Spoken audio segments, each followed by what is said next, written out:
In this problem, we're given a complex number, and it's not written in standard form, but we are supposed to be able to look at it and figure out what is the real part of that complex number and what is the imaginary part.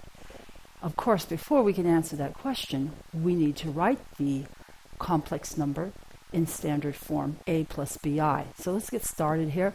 The complex number is a fraction. On the top we have 4 plus 7 times I, and on the bottom we have 2.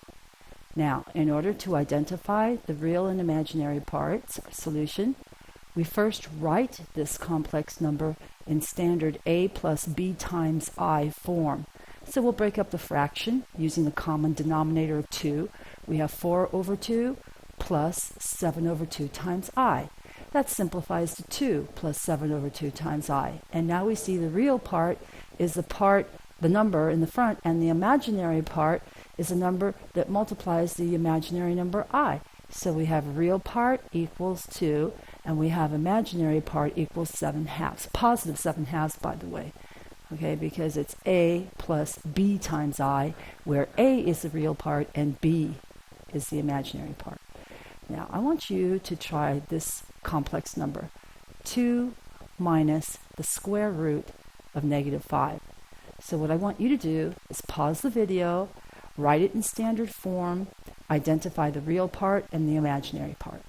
And when you're finished, restart the video and see if your answer compares favorably to mine.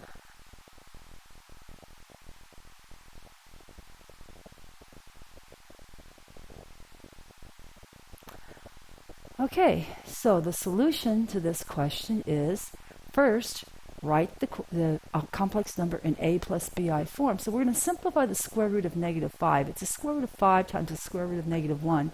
It's the square root of 5 times I, in other words, because I is the square root of -1. So the real part is the number in the front, 2. The imaginary part is a plus b times I. It's the b. It's negative square root of 5. See, a plus b times I. That's a plus bi standard form.